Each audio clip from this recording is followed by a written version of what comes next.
દીકરીઓના દિવસ નિમિત્તે વર્ષોથી ચાલતી પરંપરાનો આજે એક અનેરો દિવસ છે. ગુજરાત અને ગુજરાત બહાર 75 બ્લડ કેમ્પનું આયોજન થયા છે. સાથે સાથે વૃક્ષારોપણ અને ડિસેબલ્ડ બાળકો અને મેન્ટલ રિટાર્ડેડ બાળકો માટેની સ્પેશિયલ કેમ્પ થયા છે. આ બદલ જે ભાઈઓ બહેનોએ આમાં આ જહેમત ઉઠાવી છે એ બદલ હું ખૂબ ખૂબ આભાર માનું છું. અને આ જે પણ રક્તદાન કરશે એ સૌ લોકોનો હું ઋણી રહીશ. નરેશભાઈ, કોઈ ખાસ સંકલ્પ આજના દિવસે વિચાર આપી?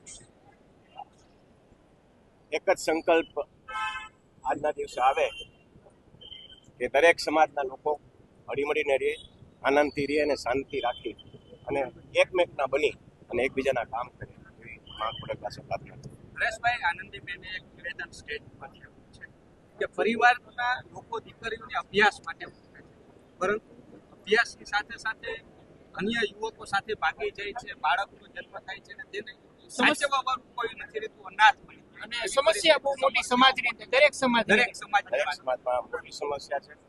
આનું નિવારણ દરેક સમાજના આગેવાનોએ ભેગા થઈ અને એક કમિટી રચવી જોઈએ અને એમાં ખોડલધામને જ્યાં પણ ભાગ બનવું પડશે ત્યાં અમે પહેલ કરશું અને આ મોટો વિષય છે. આ વિષયને ગમે એમ કરીને આપણે દબાવશું. એટલે દીકરીઓને સલાહ આપી છે. બિલકુલ દીકરીઓને તો વર્ષોથી અમે સલાહ આપી જ છીએ.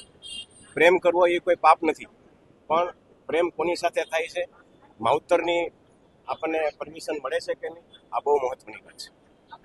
નરેશભાઈ, દીકરીઓ જે પ્રેમની વાત આવે છે, એક આંતરિક ખોટી રીતના આંતરિક લાગણીઓમાં તણાઈ જાય છે, ખોટી લાગણીઓમાં ફસાઈ જતું હોય એવી કિસ્સાઓ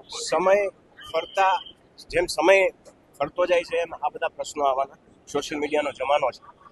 દીકરીઓ કાચી ઉંમરની હોય, ગમે રીતે એટ્રેક્ટ થતી હોય અને આમાં ક્યાંક ઘણી જગ્યાએ ફસાતી હોય, તો દીકરીઓને પણ મારી આ તકે આજના દિવસે ખાસ વિનંતી છે અને લાગણી છે કે આમાં બહુ ચકાસી અને ક્યાંય એટ્રેક્ટ થવાની જરૂર નથી.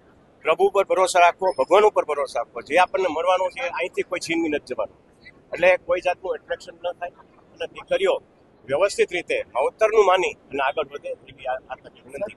તમે પણ એક પિતા છો, ક્યારે કોઈ પિતા કે માતા એવું વિચાર કે દીકરીને નોકરી મળે, દીકરીઓ જે રીતના પગલા ભરી રહી છે, તમારું બહુ દુઃખની વાત છે. જેને કરે દીકરીઓને ખબર હોય કે આ પરિસ્થિતિ જેની કરે પેદા થાય તો શું થઈ શકે. એટલે દીકરીઓને ફરીથી મા બાપ તો ઈચ્છતા જ હોય કે એની દીકરી બહુ સારા ઘરે જાય, સારી જગ્યાએ પ્રસ્થાપિત થાય, પણ જ્યારે આવા પ્રશ્નો ત્યારે દુઃખની વાત છે. દીકરીઓને ફરીથી અપીલ અને વિનંતી કરું છું કે એટ્રેક્શનમાં ન આવી અને સાચા પગલે સાચા રસ્તે. જે સિંગર દીકરીઓ છે તેને લઈને પણ ઘણા વિવાદો છે, કારણ કે દીકરીઓ સિંગર ના બને એવી પણ સમાજ વાત. સમાજ અને સોશિયલ મીડિયા ખૂબ મોટા થઈ ગયા છે. દરેક સમાજના આગેવાનો ઘણી બધી વાતો કરે છે.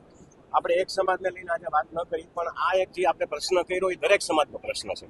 અને આ ફરીથી હું કહીશ કે દીકરીઓને પૂરેપૂરો અધિકાર છે બધું કરવાનો. સિંગર પણ બની શકે છે અને કોઈ પણ ક્ષેત્રે આગળ વધી શકે છે, પણ એને કેટલો એને હદમાં રહેવું એ એના માટે.